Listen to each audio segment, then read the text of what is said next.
No Rest for the Wicked è stato rilasciato ormai da un po' nella sua versione Early Access, ma l'opera di Moon Studios, ovvero lo stesso team che ha realizzato anche i due Ori, ha già fatto molto parlare di sé.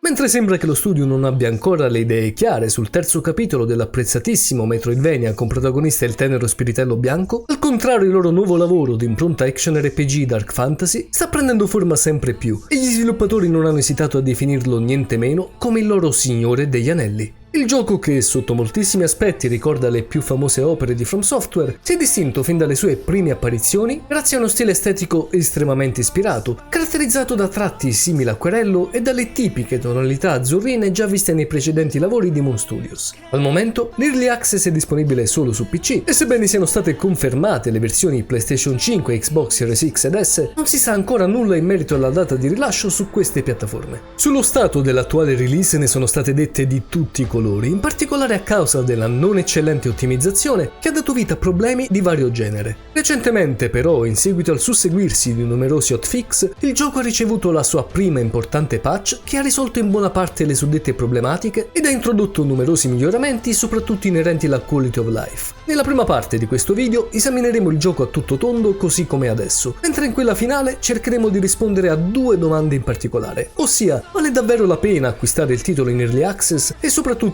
riesce davvero a reinventare il genere così come si sono proposti gli sviluppatori?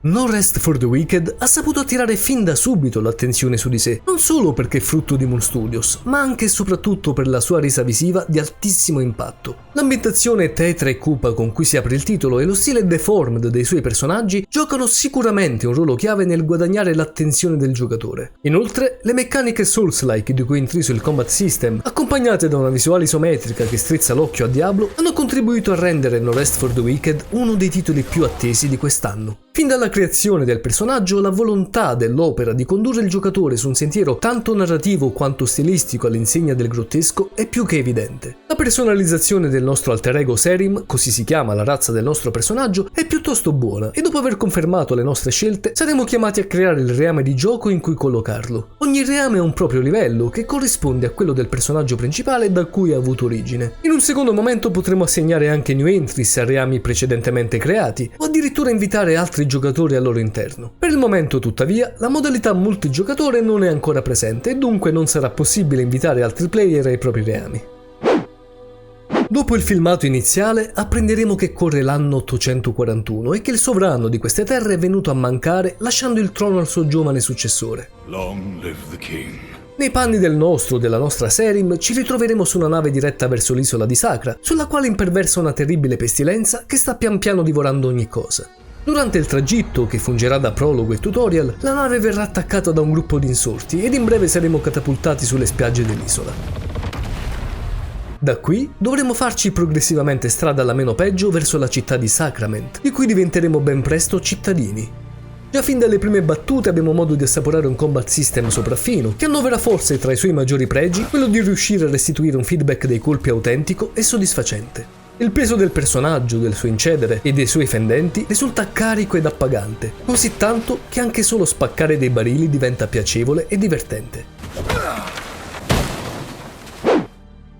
Volendo prendere in esame le sole meccaniche di combattimento, No Rest for the Wicked può essere considerato a tutti gli effetti un Souls-like. Le movenze, i moveset delle armi, la gestione del carico trasportato e addirittura l'HUD rimandano fortemente a quanto già visto nelle produzioni From. Altri elementi in comune con il suddetto filone comprendono l'ambientazione, cupa e marciascente, l'elevata difficoltà dei combattimenti, impostata secondo il classico modello trial and error, l'assenza della pausa di gioco e addirittura l'implementazione del ciclo giorno-notte già presente nel ben noto Elden Ring. Allo stesso tempo, il titolo riesce però a ritagliarsi un'identità tutta sua, a partire da diversi dettagli che lo distinguono non poco dal genere di riferimento. Per cominciare, la lore offre una narrativa chiara, lineare e si contrappone a quella criptica e oscura dei Souls, mettendo quindi in scena personaggi che raccontano quanto succede e dialogano apertamente tra loro. Inoltre, la meccanica dei cosiddetti falò, tanto cara ai Souls-like, è stata qui completamente rivista. Vi sono sì dei checkpoint da raggiungere, i cosiddetti sussurri, ma questi non faranno altro che settare un punto di respawn del nostro Serim qualora dovesse perire sotto i colpi nemici. Oltre a questo, fungeranno anche da teleport tra l'hub principale di Sacrament e l'ultimo sussurro visitato. Dunque, non sarà necessario raggiungere un checkpoint per potenziare il nostro personaggio nel caso di un aumento di livello, ma potremo bensì effettuarlo in qualunque momento dalla schermata di status. I nemici, inoltre, non riappariranno nelle aree già visitate in seguito all'attivazione di un sussurro o alla nostra ripartita, ma si aggiorneranno ciclicamente di tanto in tanto e aumenteranno anche di potenza e varietà a seconda del livello raggiunto dal reame. Quanto detto vale anche per i numerosi bauli dei tesori e per i punti di estrazione delle risorse, permettendo dunque di effettuare un backtracking piuttosto remunerativo. L'aggiunta del crafting, poi, rende il gioco molto vario e introduce un sistema di cure anch'esso differenziato e basato principalmente sui consumabili che potremo realizzare tramite apposite ricette. Infine, la penalità ottenuta in seguito a ciascuna sconfitta del giocatore è davvero trascurabile e consiste in un lieve deterioramento dell'equipaggiamento in uso, un po' come si era visto in Diablo, e potrà essere riparato grazie al fabbro o ad appositi oggetti. Non temete dunque, perché i vostri punti esperienza o anime per rimanere in linea comparativa saranno sempre al sicuro e non dovrete tornare sul luogo della morte per riappropriarvene. Ma i tratti distintivi di No Rest for the Wicked non si fermano certamente qui. La già citata visuale isometrica, ad esempio, garantisce un tocco tutto suo a favore di un'esplorazione davvero soddisfacente. Nonostante non sia data la possibilità di muovere la telecamera a piacimento, quest'ultima segue bene i movimenti anche repentini del personaggio e risulta quindi precisa e ben pensata. La mappa di gioco è piuttosto vasta e gli ambienti presentano una verticalità spesso accentuata che conduce non di rado a vedute a dir poco mozzafiato sul mondo esplorabile. Quest'ultimo è oltretutto interconnesso da numerose shortcuts, collocate in maniera oculata, frutto di uno studio di level design di altissimo livello.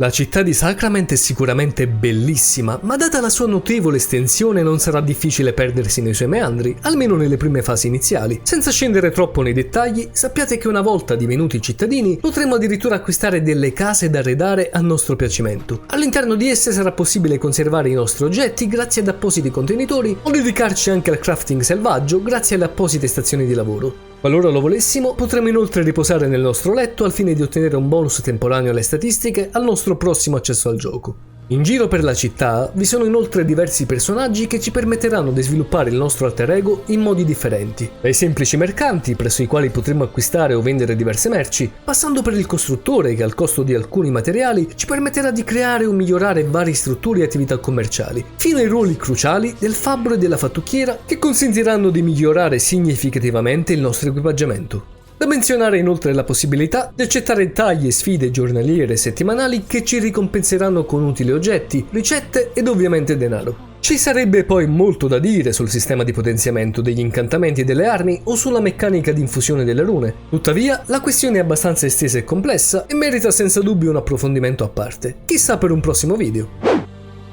Ma dunque, com'è il gioco oggi? La versione iniziale presentava numerosi problemi di ottimizzazione, da quelli prettamente tecnici, come ad esempio uno stuttering piuttosto aggressivo in determinate situazioni, fino a quelli strettamente legati alle meccaniche di gioco. Dopo la prima vera patch introdotta nella versione 1.0, moltissime problematiche sono state appianate. I rallentamenti sono diminuiti notevolmente e il framerate è sicuramente più stabile, anche se ancora un po' ballerino in alcune zone di transizione. Tante modifiche sono state apportate poi agli equilibri di gioco, mirate a garantire un'esperienza nel mondo di No Rest for the Wicked più bilanciata e meno frustrante. Un'aggiunta molto gradita dall'utenza è senza dubbio quella che migliora la gestione dell'inventario, espandendo anche i vari bauli in cui depositare gli oggetti, permettendo al giocatore di attingere da questi ultimi direttamente quando si ha a che fare con il crafting. Per quanto riguarda le case abitabili, ne sono state introdotte di nuove, ed è ora possibile acquistare la nostra prima proprietà appena giunti a Sacrament, mentre precedentemente era necessario portare a termine una determinata missione e sconfiggere ben 2 boss.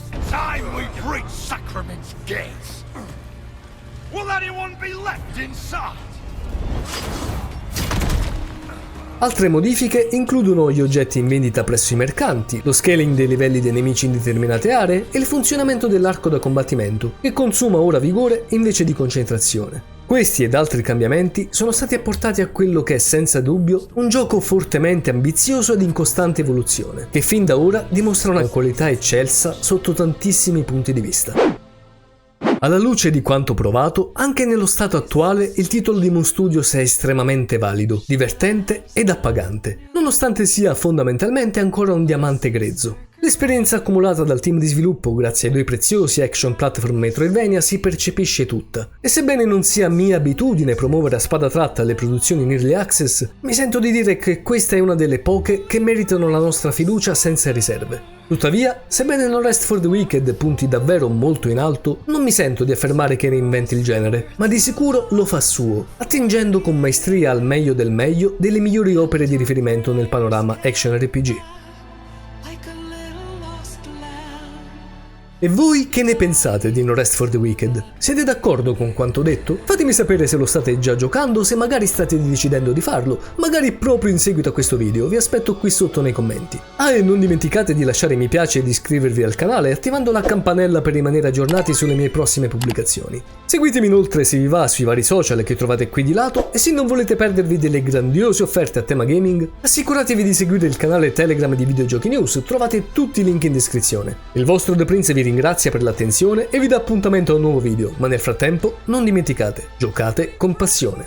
Alla prossima!